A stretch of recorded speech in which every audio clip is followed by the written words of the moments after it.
বিশাল ফুকন আৰু সুমি বৰাৰ কৰ্মকাণ্ডবোৰ আজি মই আপোনালোকৰ ওচৰত উদগাই দিম। হয়, ঠিকই শুনিছে আপোনালোকে, বিশাল ফুকন আৰু সুমি বৰাৰ যিবোৰ কৰ্মকাণ্ড সেই কৰ্মকাণ্ডবোৰৰ কথা ইতিমধ্যে আপোনালোকে সকলোৱে গমেই পাইছে।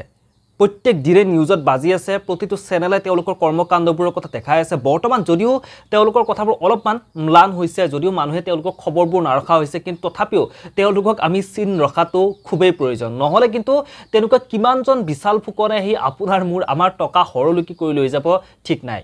গতিকে এই বিশাল ফুকন আৰু সুমি বৰাৰ যি কৰ্মকাণ্ড, বিশাল ফুকন সুমি বৰাই বিশাল ফুকনক তেওঁৰ নিজৰ পাতি লোৱা ভায়েক বুলি চিনাকি দিয়ে।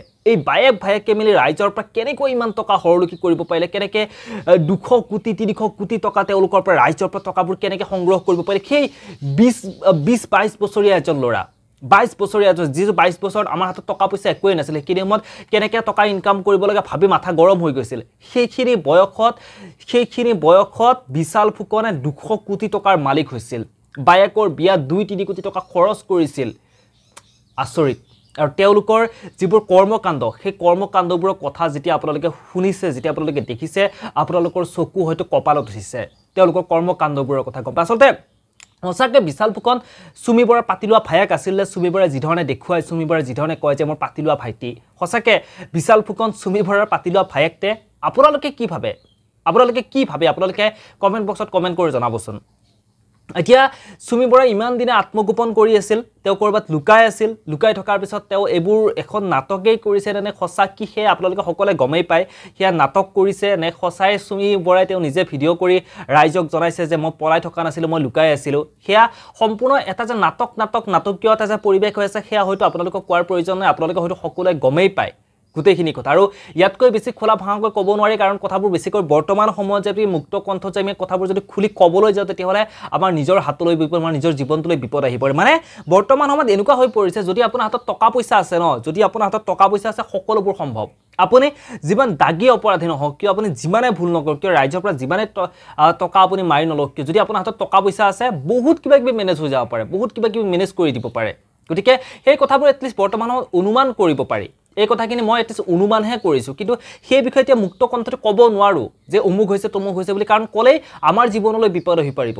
আমাৰ জীৱনত তই কেনেকৈ গম পালি, তই মিছা কথা কেনেকৈ কৈছ, আমাৰ জীৱনলৈ ভাবুকি আহিব। কিন্তু সেই সকলোবোৰ কথা সকলো মানুহেই গম পায়। গোটেই ঘটনাটো যে এটা নাটকীয় ৰূপ, সেইখন যে এখন নাটক যে চলি আছিল সুমি বৰাৰ লগত, গোটেই কথাটো অসমবাসী ৰাইজে সকলোৱে গম পায়, কিন্তু মুখ খুলিবৰ কাৰণে ভয় নকৰে। নিজৰ জীৱনটোৰ প্ৰতি, নিজৰ ঘৰখনৰ প্ৰতি সকলোৱে মায়ামোহ থাকেতো। গতিকে কোনেও সেইকাৰণে মুক্ত কণ্ঠত একো ক'ব নোৱাৰে। গতিকে এই নাটকবোৰ চাই ৰস লৈ আছে মানুহ। দেহ তহঁতে কিমান তললৈ যাব পৰা যাচোন, কিমান তেওঁলোকে তললৈ যাব পাৰে যাক, তেনেকৈ মানুহে চাই আছে। গতিকে যিয়ে নহওক বাৰু, ঘটনাবোৰ সঁচাকৈ খুব লজ্জিত হৈছে এই ঘটনাটো দেখা পায়। যিসকলৰ টকা গৈছে, যিসকলৰ টকা ইতিমধ্যে পানীত পৰিছে, তেওঁলোকে মাত মাতিব, কাৰণ তেওঁলোকৰ সেই টকাবোৰো আছিল অনৈতিক কাম কাজৰ লগত জড়িত হৈ থকা টকা। মানে ক'লা ধন বুলি যে কয়, ক'লা ধন। তেওঁলোকৰ সেয়া যি কষ্ট কৰি যি উপাৰ্জিত কৰা ধন নহয়। এতিয়া তেওঁলোকে যদি ক'ৰবাত মুখ খোলে, তেতিয়া তেওঁলোকৰ জীৱনটোলৈ বিপদ আহি পৰিবতো, কাৰণ তেওঁলোকক তেতিয়া সোধপোছ কৰিব যে তহঁতে ইমান টকা ক'ত পালে, তহঁতৰ হাতত ইমান টকা কেনেকৈ আহিল, তহঁতে ইমান টকা ইনভেষ্ট কৰিব পাৰিছে। গতিকে তেওঁলোকৰ নিজৰ জীৱনটো কিহৰ কাৰণে বিপদত পেলাব? তেওঁলোকৰ সেইবোৰ 2 নম্বৰ টকা গৈছে, যাওক, তেওঁলোকে সেই হিচাপতে এৰি দিছে। সেইবাবে তেওঁলোকে প্ৰতিবাদ কৰা নাই, সেইবাবে তেওঁলোকে মাত মতা নাই। এতিয়া কথাটো হৈছে যে সুমি বৰা, বিশাল ফুকন, তাৰপিছত সুমি বৰাৰ যিজন স্বামী তাৰ্কিকৰ যিজন ভায়েক, মানে সুমি বৰাৰ দেউৰেক, তেওঁলোকে ক'ৰবাত এটা ভুল কৰিছে। তেওঁলোক প্লেনিং কৰাত ক'ৰবাত এটা ভুল কৰিছে, বহুত ডাঙৰ ভুল কৰিছে, মাৰাত্মক ভুল কৰিছে। ভুলটো হৈছে এইটো যে বিশাল ফুকনকতো আপোনালোকে গমেই পায়, বিশাল ফুকনক প্ৰথম অৱস্থাত আৰক্ষীয়ে জেৰা কৰিলে, আৰক্ষীয়ে সোধপোছ কৰিলে। তেতিয়া বিশাল ফুকনে সকলোবোৰ কথা কৈ দিলে আৰক্ষীৰ ওচৰত, যিমানখিনি জানে সকলোবোৰ কথা কৈ দিলে। কোনে তেওঁ তাত টকা ইনভেষ্ট কৰিছিল, কিমান টকা ইনভেষ্ট কৰিছিল, গোটেই লিষ্টবোৰ দি গ'ল। কিন্তু তাৰ পাছত 10 দিন পাছত যেতিয়া সুমি বৰাক যেতিয়া তেওঁ যেতিয়া আত্মসমৰ্পণ কৰা বুলি ক'ব লাগিব, আত্মসমৰ্পণ কৰিলে, ভিডিঅ'টো প্ৰস্তুত কৰিলে, তাৰপাছত আৰক্ষীয়ে তেওঁক খুব সুন্দৰকৈ একেবাৰে বুকুত সাৱটি লৈ গৈ ধুনীয়াকৈ সোধপোছ কৰিলে। আপোনালোকে ইতিমধ্যে দেখাই পাইছে। জিভাখনত কামোৰ খাই গ'লোঁ। বুকুত একদম সাৱটি লৈ গৈ কি ধৰণে তেওঁক সোধপোছ কৰিছে, তাৰপাছত কি ধৰণে তেওঁক সেই জিমখানালৈ লৈ গৈছে, জিমখানাত লৈ গৈ তেওঁলোকে ফ্ৰেছ হ'বৰ কাৰণে কি ধৰণে ব্যৱস্থা কৰি দিছে। মই সেইকাৰণে কৈছোঁ যে টকা থাকিলে সকলোবোৰ সম্ভৱ। আজি যদি টকা নাথাকিল হয়, সাধাৰণ যদি মানুহ হ'লে, তেতিয়াহ'লে গলত ধৰি টানি লৈ গ'ল হয় আৰক্ষী থানাৰ ভিতৰত টানি লৈ গ'লে। কিন্তু টকা আছে কাৰণে সকলোবোৰ সম্ভৱ হৈ পৰিছে।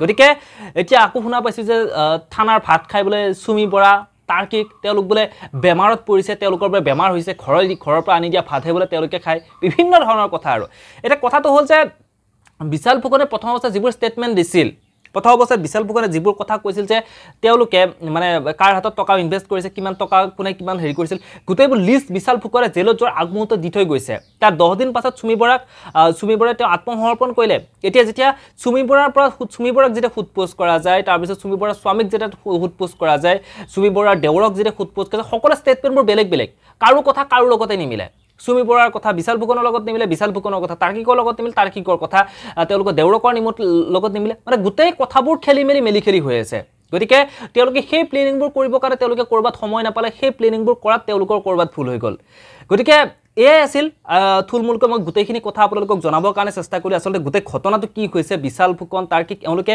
কি ধৰণে ভুল কৰিলে তেওঁলোকে প্লেনিং কৰাৰ আগত কি ধৰণে ভুল এতিয়া যিহেতু বিশাল ফুকন জেলৰ ভিতৰত থাকিব লগা হৈছে গতিকে আপোনালোকে আপোনালোকৰ মতামতবোৰ জনাবৰ কাৰণে একেবাৰে নাপাহৰিব আৰু যে চুমি বৰা বিশাল ফুকন তেওঁলোকে যে জেলত থাকিব লগা হ'ব যদিহে জেলত থাকিব লগা যিহেতু এই দুখটোৰ কাৰণে যেটো তেওঁলোকে ট্ৰেন্ডিং ষ্টক মাৰ্কেটৰ এই ঘটনাটো গোটেই অসম ভাৰতবৰ্ষ বিয়পি হিপাই গৈছে তেওঁলোকৰ গোটেই ঘটনাটো এতিয়া সকলোৱে তেওঁলোকক মানে গোটেই লজ্জিত কৰিছে গোটেই অসমখনক লজ্জিত কৰিছে ইমান মানুহৰ টকা তেওঁলোকে মাৰিছে এই কম বয়সতে বিশাল ফুকনৰ নিচিনা 22 বছৰীয়া এজন ল'ৰাই ৰাইজৰ পৰা কি ধৰণে টকা হৰলুকি কৰিব পাৰিছে সঁচাকৈ মানুহবোৰ আচৰিত হৈ পৰিছে এতিয়া এটা কথা হৈছে যে যদিহে চুমি বৰা তেওঁলোকৰ তাৰ্কিক তেওঁলোকৰ যদি জেল হয় তেওঁলোক কিমান দিন জেলত থাকিব তেওঁলোক যদি জেলত থাকে কমে মাত্ৰ 3 মাহ তেওঁলোকে জেলত থাকিব তাৰ্কিকে হোক বা চুমি বৰাই হোক বা তেওঁলোকৰ দেউৰক হোক তেওঁলোকে যদি জেলত থাকে তেতিয়ালে মাত্ৰ 3 মাহ তেওঁলোকে জেলত থাকিব 3 মাহ জেলত থকাৰ পাছত তেওঁলোকে জেলৰ পৰা ওলাই আহিব পাৰিব বাকি কেছ তেওঁলোকে চলি থাকিব আৰু মুকলি আকাশৰ তেওঁলোকে বিন্দাস থাকিব পাৰিব বাকি সময়ত কি হয় হে আপোনালোকে সময়ত গম পাই থাকিব যদি আৰু কিবা খবৰ আহে তেতিয়া মই আপোনালোকক নিশ্চয় জনাবৰ কাৰণে চেষ্টা কৰিম বাকি